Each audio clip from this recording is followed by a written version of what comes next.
Can you guys see my PowerPoint up there? Awesome. All right. Well, Halmataki api, Yushki Amachinga kampi, Chante Washte nape, choose apilo. Guthrie Capicella Machi apilo. Inyo Waslahan Oyanke, hey Matahan. Good day, my relatives. My name is Guthrie. I'm from the Standing Rock Sioux Tribe. Work here at Mayo Clinic, focusing on tribal outreach and Native inclusion within our priorities here at Mayo Clinic. Happy solstice to everybody. I'm really excited about today's topic. This was a big, we've seen this come up a lot within our survey feedback, so happy to be able to provide the session to you today. Couple of housekeeping items here real quick before we get to introductions. We are going to have time at the end of the discussion today for Q&A. Please do, the easiest thing for us to do is if you use the Q&A function within the function there, and we will address those questions. After our session today, we will have a half hour for informal community time where we'll jump into another Zoom meeting. We're going to switch from the webinar to the meeting. That way we can see folks face to face. And if we have kind of bigger questions or just want to connect, please feel free to join us if you can. I will make sure that everybody is well aware when we transition between the webinar over to the Zoom. All right, so I'm super excited about today's topic, traditional birthing practices and self-advocacy for expecting mothers. We've got Millicent Simonson and Pearl Walker-Swaney here with us today, and I'm gonna be quiet here for about 50 minutes and let them roll. So I'll turn it over to you two. Thank you so much for being here. Bonjour, my name is Millicent.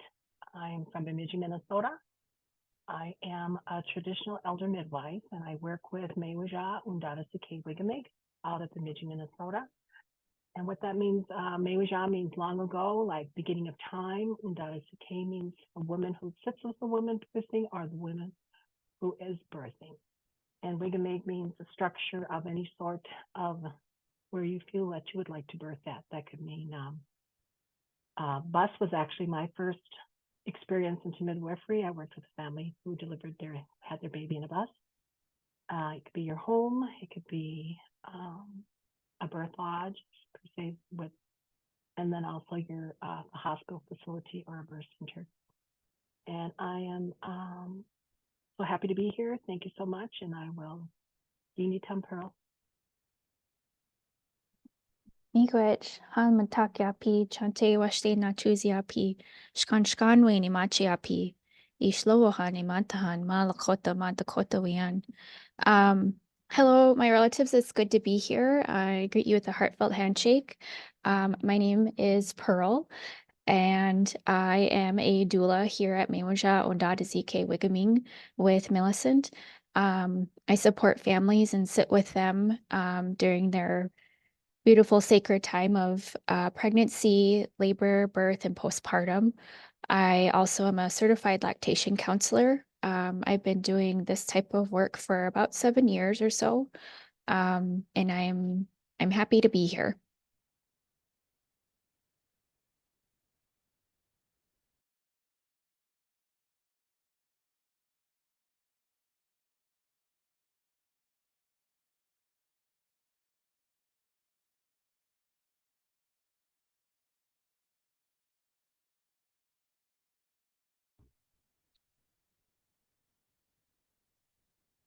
Okay, I will share quickly how I got into birth and my experience with birth and becoming a mother, and how that inspired me to pursue this type of career path. And I have an 8-year-old, so in 2016 I was hoping to have a January baby, and February rolls around and I'm still pregnant, and I have this 2-week overdue baby, very uncomfortable. But throughout the pregnancy, we knew that we wanted to do our best in really bringing some of those traditional practices to our pregnancy and to our birth. Now, I had midwives supporting me during my prenatal care that were at Essentia Health, so in a Western facility. But we just still did our best to have those traditional practices that we knew of during the pregnancy, during our labor and birth, and our postpartum. And that included movement, walking every day. I think I walked several times a day during my pregnancy. We're taught not to be lazy or, um, you know, to do too much resting. We have to balance that with moving the body so that the body's ready for labor and birth. So we made sure we went on walks every day. My husband and I would walk our dog. I would walk our dog several times a day, and that was just a practice that we knew we had to do. Um, and I remember always putting my tobacco out every day to just have good thoughts, have good intentions for that day and for the pregnancy. So that is something we knew we were wanted to do early on. So by the time 2 weeks overdue, have my baby. I remember being in labor and um, in this Western facility, but still feeling really safe. I made a birthing dress because I didn't want to wear a hospital gown. I don't know why I did that. But I made my own birthing dress and had the top able to come off so I could do skin to skin after birth. And we had a elder gift us a moss bag, which is kind of like a I guess swaddling, but it's traditional form of swaddling our babies. And so we were gifted a moss bag and we worked on a cradle board together. We didn't finish it until after our baby was born. That was what we were taught is to not have you can have things ready, but don't finish them until the baby is here. So that's what we did. And when I remember I had my baby, and I was pushing and I finally had my baby on my chest. It was moments before then that I felt like I didn't black out. I went somewhere else. My body, my mind, my spirit went somewhere else. And I remember exactly um what that felt like to be so connected and this vision of a beautiful place. I remember where I went and the colors and coming back to my body and literally just like one more push and I met my son. Um, and once he was on my chest, I didn't know that I could love someone so much. I didn't know that was possible to love somebody much more than myself or my husband. And, I knew that we wanted to breastfeed because I understood that was how we traditionally would feed our babies with breastfeeding. So we made it a goal early on in our pregnancy to include that as a traditional practice for our baby and for our postpartum. Um, it was really hard because I worked full time. So I had to navigate that change and breastfeed my baby. But we got through those kind of like, early moments of like latch and being tired. And we got our rhythm down. That baby did not want to stop breastfeeding until like toddlerhood. I had to cut him off. I was like, okay, we're weaning. It's time. He was 3 when we finally were like, okay, I think it's time that we wean. Um, so, those were just some examples of traditional practices that we wanted to include in our pregnancy and our birth. We brought medicine with us to our birth so that we could have it in ready. And I know that For us, we wanted to smudge, but we weren't allowed to, so we just had like water, our medicine in water, and that was enough for us to feel like we had the medicine we wanted there, a part of that labor and birth. And I was pretty well supported. I don't really have trauma from my birth experience. Um, the nurses were great. I even my prenatal midwife, who wasn't on call, came during my labor, and just seeing her was really amazing to have that kind of support. My husband was amazing, and he braided my hair. He just was right there with me the whole time. Um, so I know I'm fortunate to have had that experience. I know that I'm fortunate to um, have witnessed that kind of support, and I shouldn't be fortunate to, have that kind of support. That should be the norm. So, that experience alone kind of made me realize um, this whole new world of birth. And the more I learned about birth and supporting people, the more I wanted to learn. There's just so much to learn and know and unlearn. So, for the past, since as my baby was growing, I was learning and I continue to learn. And that's kind of, my short story of how I got into this type of work, this field of and career of birth work. Was my own story. And um, you know, understanding my own gifts as well, that this is sort of a space that I've always been called to this space, but haven't always listened to those um, moments in time or those signs that told me this is where you're supposed to go.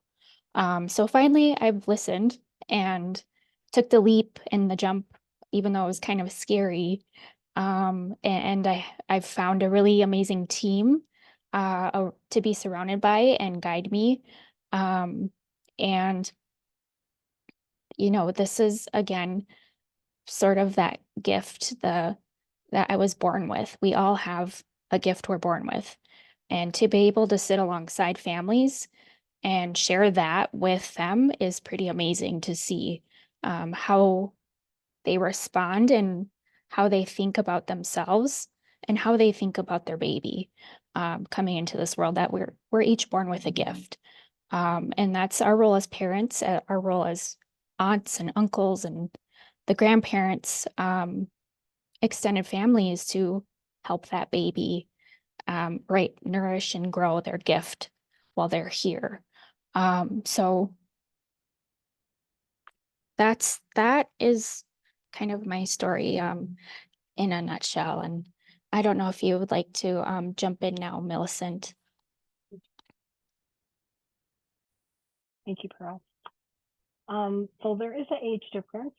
And when I had my children, I had both my children in the facility here in Bemidji. And at that time, there was only one OBGYN. And my first birth experience was because I was 18. I didn't know a lot. Actually, when I sit and think about how much prenatal care I received, nothing really comes to mind. Nothing comes to mind even about procedures that were done to me in the facility at that time. I did not know that my first birth would have been considered a trauma birth, because back then it was called the twilight, and that's where they put you under, and you don't remember anything, your childbirth or anything at all. My second baby was a natural birth in a facility. I had nothing. It was a very beautiful experience. I still had the same OBGYN. And I want to say he really did. I want to give him the doubt that I felt he made up for what he did with my first birth. and I will give that to him.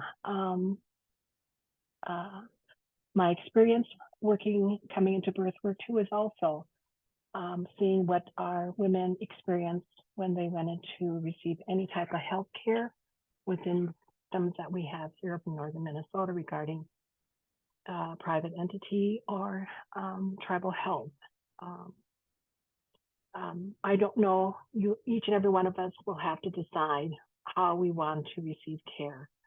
It's our job to take that responsibility to question whenever we're working with our provider, regardless of any type of illness or acute, something that happened quickly.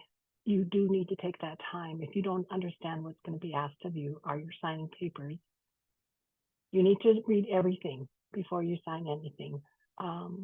Things still get slipped into these papers of why they happen. I don't know, but they do. And if you sign those things, you are basically saying to the health facility that they can do what they need to do, and you've signed that release.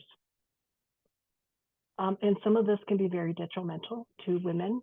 And I want to say that I'm speaking to something that happened probably in the last 8 years. And one of the women in community went in for a procedure, and she was of the right mind to sit and read every one of those papers that she signed before her surgery. And one of those papers that she didn't sign it, but she had read it, and it was to be sterilized. So when you're thinking about that doesn't happen, it does happen. And it's our responsibility to read everything that you are going to be signing up for, or even for research. I'm not sure. I would not sign myself physically or mentally and spiritually on that. So how I started into midwifery care was I worked as a tribal maternal child health nurse, 0 to 3 child development. And in that, we worked with mothers prenatal, were at their birth, did postpartum care, and then we had a facility that we did well child checks. And we were known in community. We were well known so that we had aunties and grandpas, uncles, dads could approach us and say, hey, I haven't seen my grandbaby.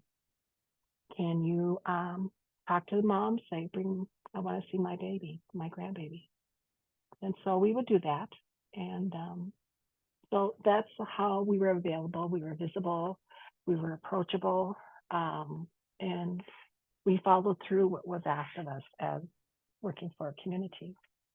Now, when you're a non-native coming into working for a non-native organization, I would hope that you would have had some type of education regarding cultural teachings, protocols, working with families from birthing families to teenage families to elders, specifically the elders. They're pretty vulnerable, even with working with our disabled family members, our relatives. I've also had the experience of working with non-native nurses who did not give a rip. They were pretty blatantly unhappy, and to the point where they were put out because they had to sit through an opening prayer. And we're saying, like, why did the Elvis have to talk so long? So if other people have heard those things, and if you haven't, they're out there. And we as Native Americans should be very choosy on who we allow into our homes. If they're not going to be respectful in our practices, and you have that right to say, to fire them, as well as you can fire your provider. If they're not listening to you, if you're not receiving the care you need, then search for somebody else. There is somebody out there that'll work with you and meet your needs. There is not one doctor out there that's one catch-all. And I have worked with doctors since I was little, because back in the day, doctors still did home visits here in Bemidji. I had their home telephone number, and I could call them and just say, hey, my mother is not doing well. I had a fantastic public health nurse who encouraged me to really learn how to take care of my mom, to meet her needs, both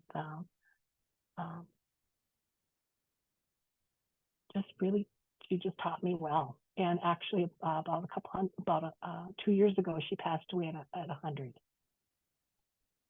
And so those are the people that have touched my life growing up in Healthfield. So I became a birth doula. Then I went on to become a postpartum doula. I did go with several different organizations, but some of them really did not meet my needs. Didn't fit into what I thought would benefit the moms and families that I would be working with. Then I went into lactation. I did the 45-hour breastfeeding lactation, so I'm certified as a lactation specialist. Then I went in to become a student midwife. I went down to the farm in Tennessee and did 7 days down there. And then what I found out in those days, in those first few days, when my other coworker and I went down there, that we walked out of there knowing exactly what they were talking about. It was like they weren't telling us anything different that we already didn't know. And so after the 7 days, I started searching for a midwifery school, started thinking about who am I going to follow, because in my region, there is no midwives, Native American midwives, let alone non-Native midwives. And then I happened to connect with a lady in northern Minnesota too, who I connected with, and she had come to a lot of our gatherings we had done, and that's when I found out she was a midwife. So I approached her and asked her, could I follow you? And her first words were, absolutely, I've been waiting for you. And I thought, it's not meant to be that easy. It shouldn't be that easy.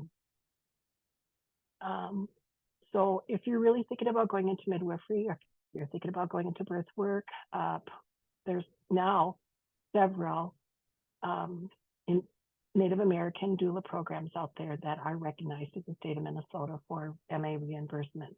And those are the ones I would really look into. Full spectrum doula would really meet your needs overall as a compass of you get a wide variety of education. Of course, you're going to meet it to the needs of your community. And please, if you decide to go that way, if you want to work in the field of midwifery or birth work, sit with your relatives.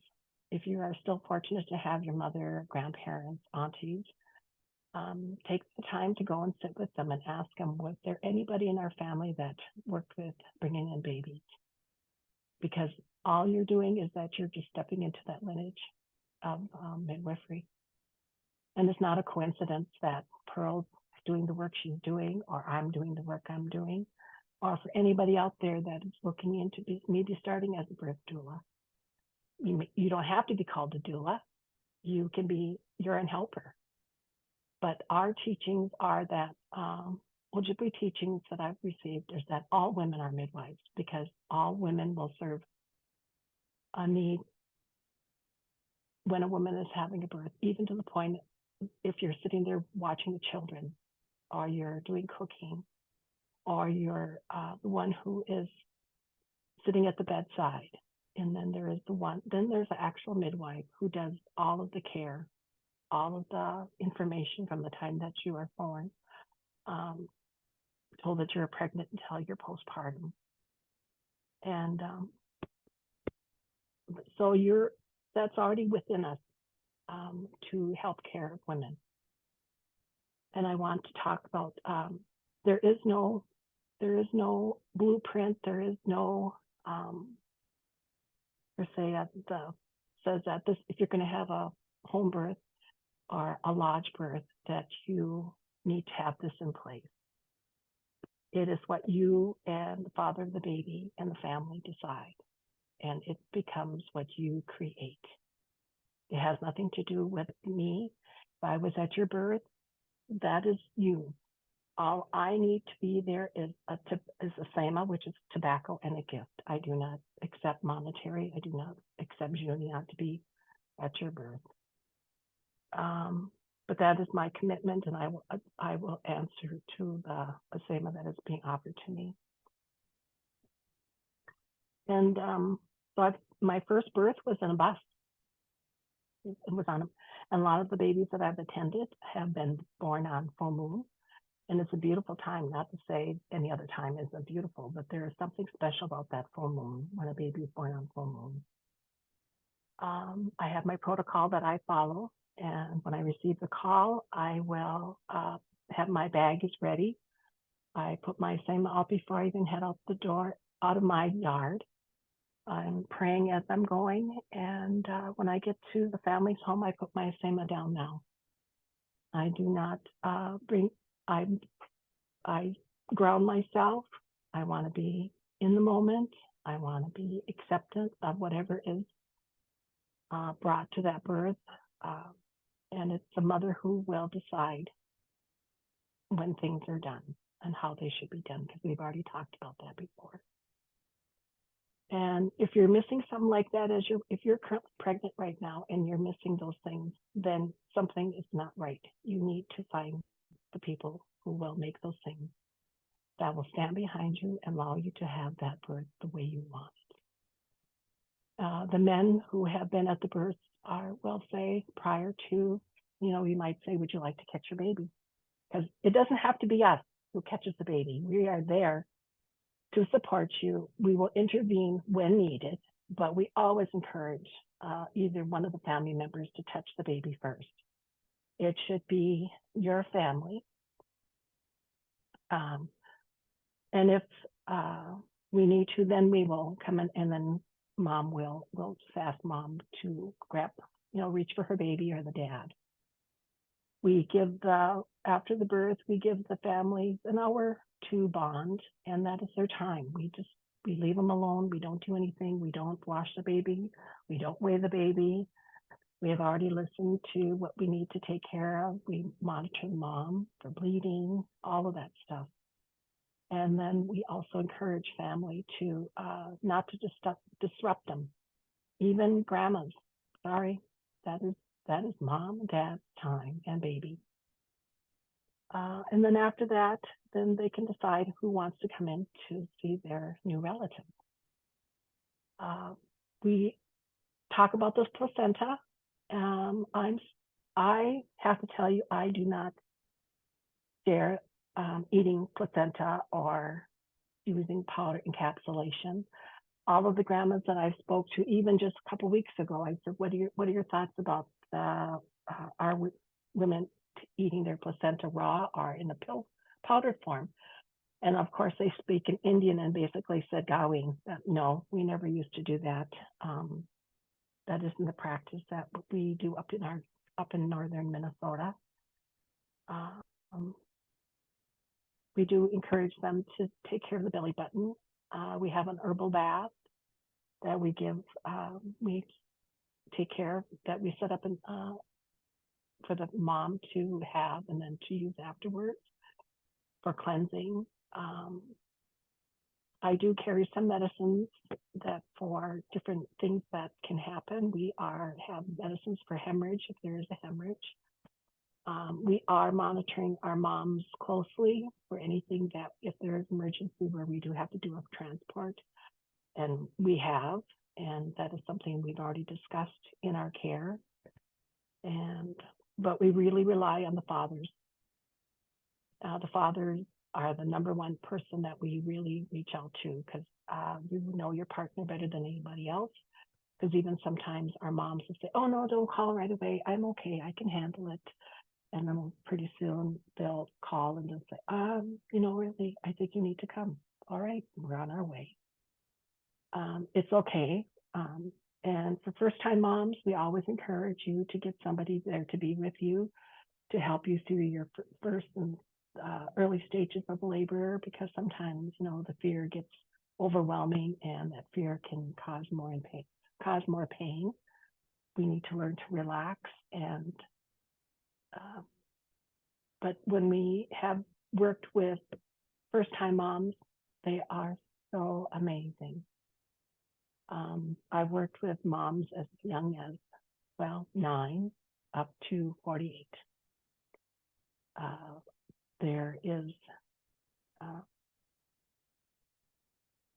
There's so much to share, and there's so much you want to share in just a short amount of time. But birth practice means that you need to fulfill those needs yourself. You need to research how you want to serve your community. And not each program will meet your needs. And like Pearl said, we all have a gift, and maybe you need to sit with that, put your SEMA or go to ceremony for that. We do not encourage our moms, from my teaching, to not attend ceremony, because when you become pregnant, you are already in ceremony. We do not encourage women to attend funerals. You just need to just sit and be with yourself and be with your baby, be with your family. Enjoy that time to really nurture yourself emotionally, spiritually, and physically. My grandma's too. My mom kept me busy from morning until night. I was busy. I did not have time to watch TV. Actually, my first birth was 45 minutes. My second birth was a little bit longer than that. And they were both completely different. So if you are carrying any type of grief, or you feel like there were things that happened in your birth, sit with that, take care of yourself, do your ceremony, talk to your whoever is your cultural advisor. Do not jump around looking for cultural advisors. Once you find somebody, stick with them. Because you want to build that relationship with who is going to be taking care of you spiritually, and then also helping you learn about yourself emotionally, spiritually, and physically. But my number one thing regarding the working with traditional medicines and Western medicines, that is something that May Rajaz already has in place. We have a traditional clinic. We have one of our mentors that I took my training with.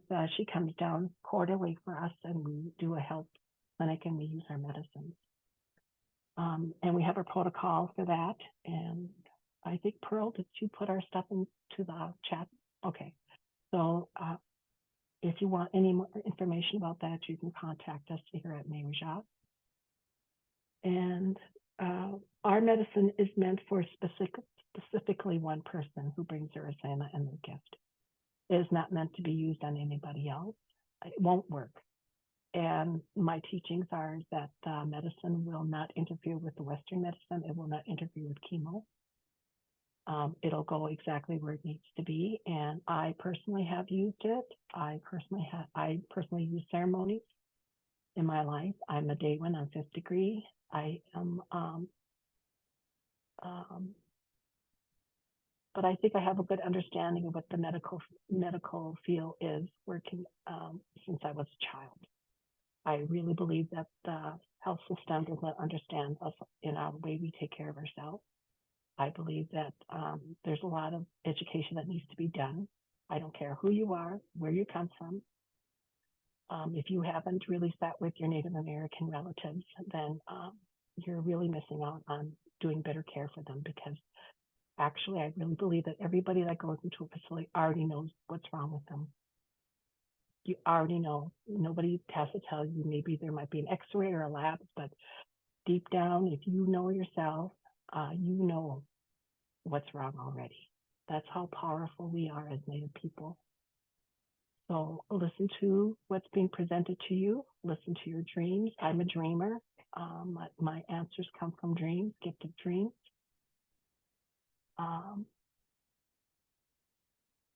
And if you have your way, when you come into the world here from spirit to human being, you come with your name, you come with your clan, you come with your colors, and you come with free will. And so free will is the most powerful thing that we have as Anishinaabe. But as long as we do no harm with that free will.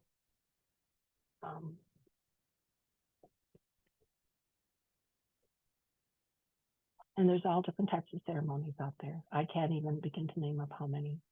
And I believe that there's a medicine for everything that we need. There's a plant out there for everything that we need. And if you are a plant person, or if you work with the plants, we have people who have knowledge of many, many plants, and then who have that ability to change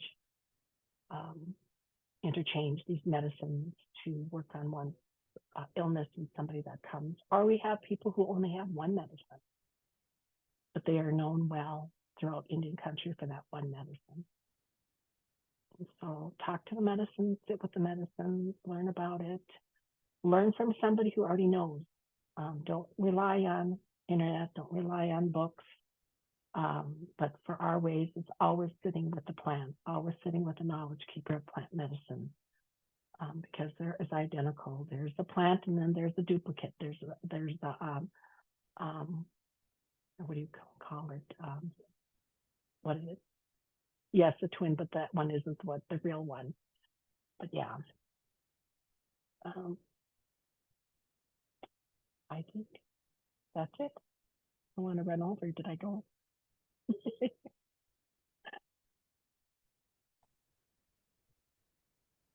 I know I've had, okay, so I have had people call me up and say, I'd like to have a birth lodge. What do I do? You know, it's not me because I'm not having the baby. It's really the mom and the dad. Like I said, sit together and figure out what you want. We've had some I've experienced very beautiful births in many, many places. And even if they only brought one thing, that was what they needed.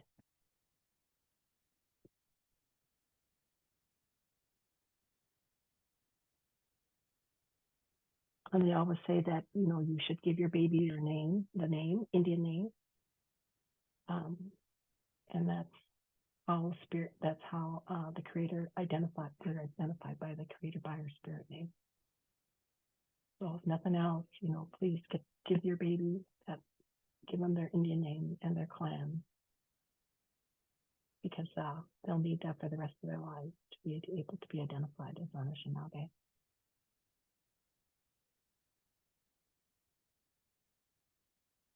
All right, thank you, Melissa and Pearl.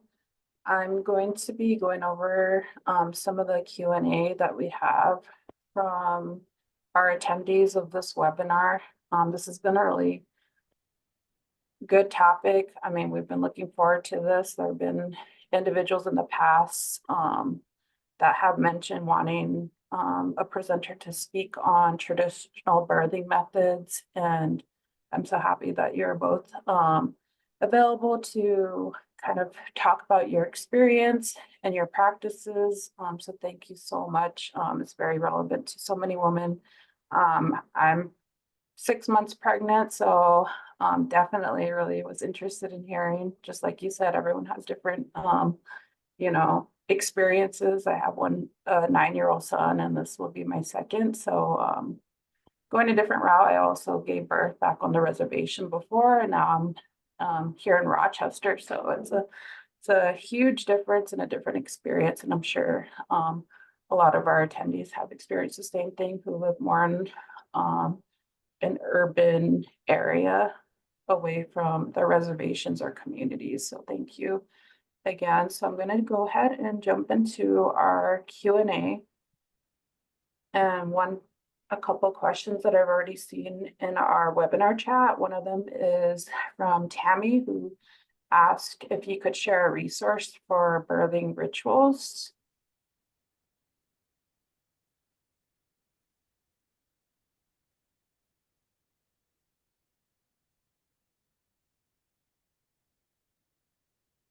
So maybe Tammy could elaborate more about what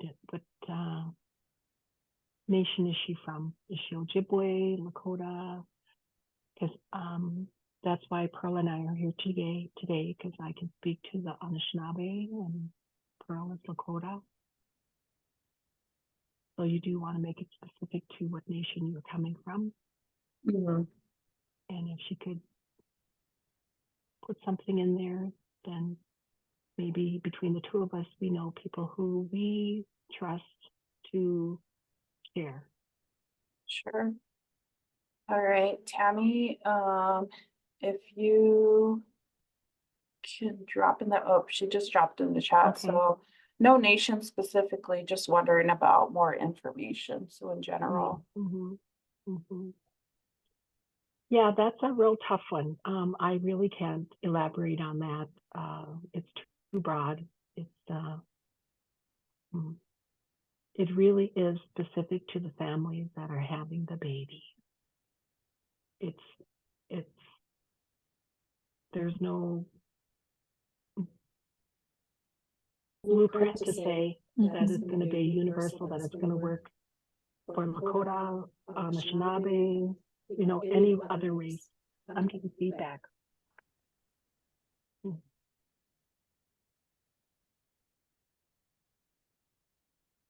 I think you should be good now. Okay, thank you. Okay. All right. Another question in our Q&A chat box. What programs are there for midwifery or any in the Twin Cities? I don't know of any midwifery programs in the Twin City that would be specifically for Native Americans. There is a Native American, Rhonda Grantham, I think out of Seattle or Washington State, has started a Cedar, I think it's Cedar Midwifery, but I think their cohort has already been completed already. I think they're already started. There are midwifery schools online, but if you're looking specifically to be a traditional midwife or a CPM or a CNM, they're all different. The CNM, you have to be a 4-year RN with 2 years for your master's, and that would allow you to work in a hospital if you have privileges or birth center, along with you can do home birth. Then the next step down, next one would be the community professional midwife, where you would start off like I have. I'm a direct entry midwife. That means I did my education. I seeked out a midwife to do my apprenticeship with. And then from there, if I choose to be licensed in the state of Minnesota, then I can be licensed. I choose not to because I want to use my autonomy. I want to use my sovereignty as an Anishinaabe Kwe to work with the people for having their births. And so I do not need to be, I'm not licensed. I'm not, but if I wanted to sit for the NARM to become a certified professional midwife, I could, but then I'd be governed by the doctor board. I can't even, medical doctor. And that's not how I don't want to be governed by somebody above me like that, because I'm in a good state right now where I can do this work. And once I work with a family on a reservation, that's their right to have their baby anywhere they are, in anywhere. It doesn't have to be on a reservation, the way I look at it, because you are practicing your sovereign rights to have your baby wherever you want to have your baby at.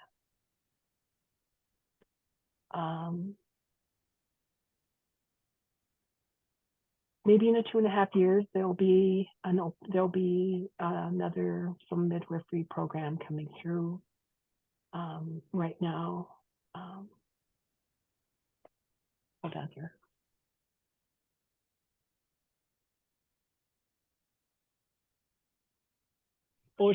Boshkegin, ha. Boshkegin. Okay. Oh, I lost everybody. Where did it go? Am I on? You're on. Yep. We can hear you. Yep. Okay. So we are, my 2 other midwives, real midwives and myself, we have put a curriculum together for a midwifery school specifically for traditional midwives for Native Americans specifically. And our cohort has been completed. And so it starts July 1st. And so the next cohort will start in 2027. And it's going to be good. It's never been done. There's never been a program like this out there. When we're done, we are going to have 10 traditional midwives through Minnesota, Canada, South Dakota, North Dakota, and Montana. I just get a chill. Wow. long time. That's amazing. Yeah. All right, so another question is, what herbs are typically included in the herbal baths? There is, yeah, we have, hold on here.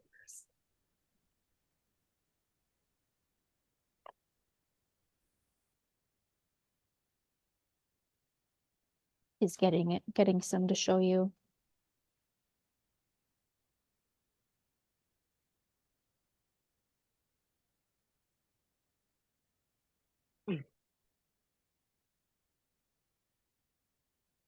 Okay, we gave out our last. Oh, we gave okay. out our- Yeah, we gave out our last one.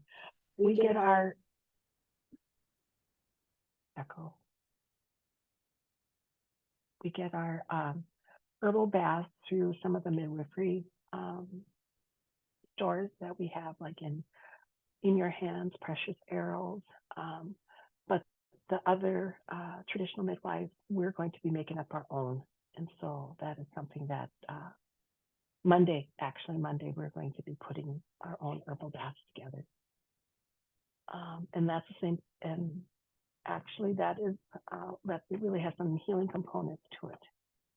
But there are several herbs that go into your herbal bath. And then that's also some of the things that you would also clean yourself off after you've avoided. All right, thank you for that answer. Next is from Camilla. What would you recommend to a non-Native nurse who provides prenatal care for Native women to ensure we are providing the most culturally appropriate care? I would ask them if they do any, what's their spirituality and if they're actually doing ceremony. They don't need to know. They don't need to know who they're doing ceremonies with. That is privileged information. But they can ask, who would you go to? Feedback. You can ask. You can ask them how they take care of themselves spiritually, and then encourage them to seek their family members for more guidance. Because some of these ceremonies, some of these things are not, they're meant for us. They're not meant for non-Native. And it's not a mean thing. That's just the way it is. Some of these things are only meant for us to know. And even if we use our traditional medicines for healing cancer, for healing whatever, we don't have to tell anybody about it. We don't even have to tell it to our doctor, because the first thing they're going to say to us is that, well, what's in it? Or can you bring it here? And so we don't have to share that. That is ours because that medicine is specifically for us and why we ask to use it and to help heal us. And so there, I can say this, though, we ask moms not to drink any type of fern tea. That means cedar tea, swamp tea, because those will start inducing start contraction.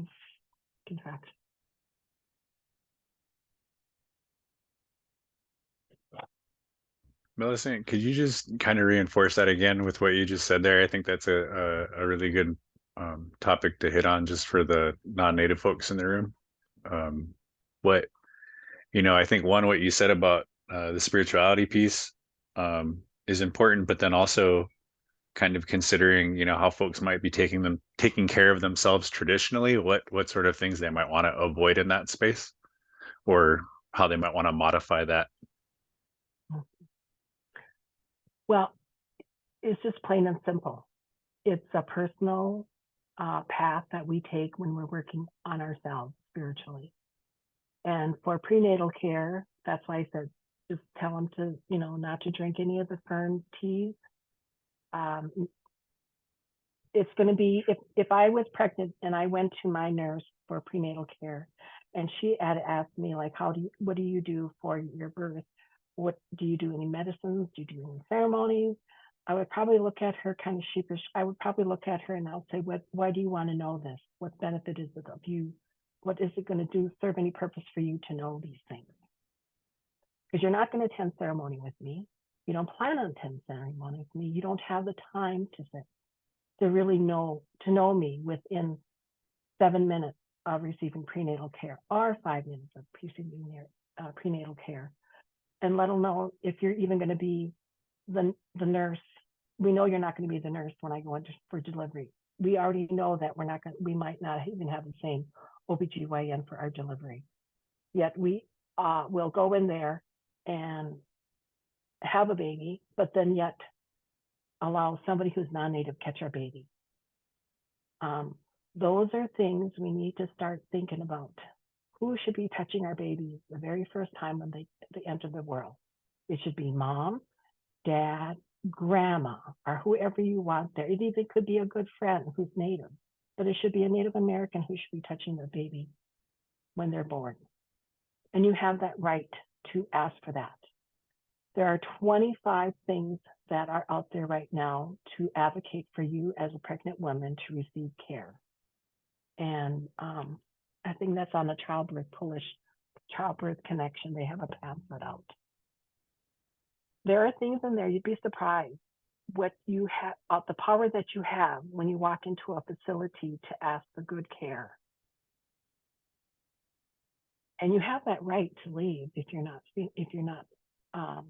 receiving the care, or they're not listening to you, or they're coercing you. There's nothing worse in doula, when I was in with a mom for doula, to know that we talked about all of this stuff. We had a good understanding. And then as soon as mom would walk through there, they gave themselves up to the medical model. All of that stuff was put in back, you know.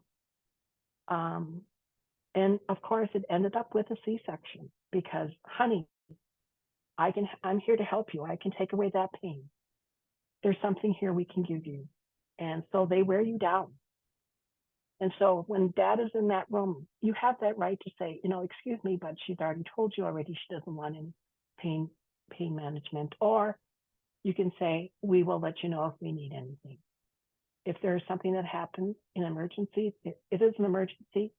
We don't have time to really process what's happening.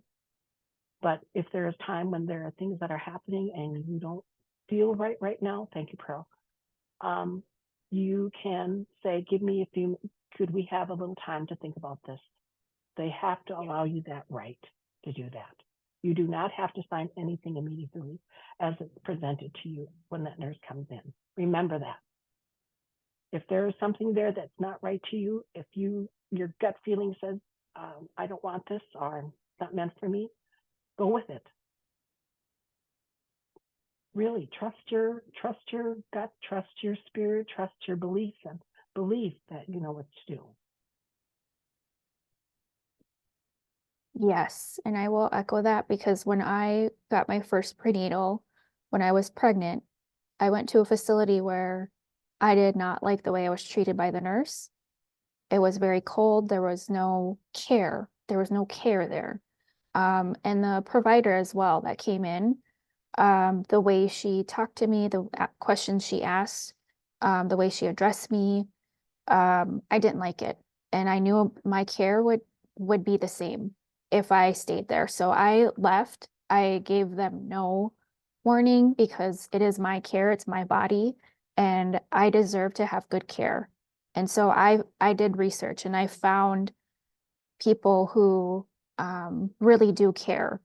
And I was fortunate again to find the team of midwives and find one of them that really I connected with, that really took good care of me all throughout my pregnancy, you know, and all throughout even my labor. She wasn't on call. She came to see me during my labor, just because I was one of her patients. And that's the type of connection prenatal you want to have in your pregnancy care. Someone that you can really sit with you and take good care of you and listen.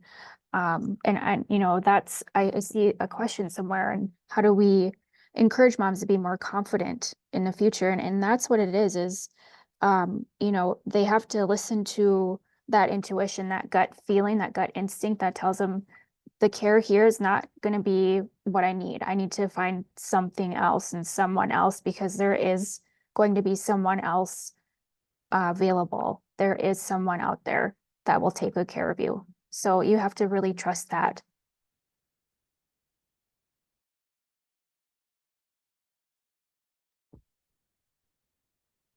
So because there's so many questions coming in, I'm hoping that we get a good transition over to the next room. But you know, Millicent and Pearl, do you have like any final comments that you want to provide to everybody before we make the transition to a more informal space? Give you a couple minutes here before we close out. Bonjour, Indigenous Cos, Makoi Kwe, Makwatude, and Dunjibao Bashing, and Daya, and Jigmag. Miigwech, thank you for listening to us. I'm looking forward to the question and answer in the next room. I hope that you search out somebody who will meet your needs both mentally, physically, and spiritually, but really rely on your family, the community. They're all different. We have 3 reservations surrounding Bemidji, Minnesota, and they're all different, even if they're Anishinaabe. Pearl has her practices and her traditions. I have mine, as well as Karina, each of us. We all have our own way of taking care of our families. There's not one way, but you do need to find a provider that's going to work with you and will listen to you. Miigwech.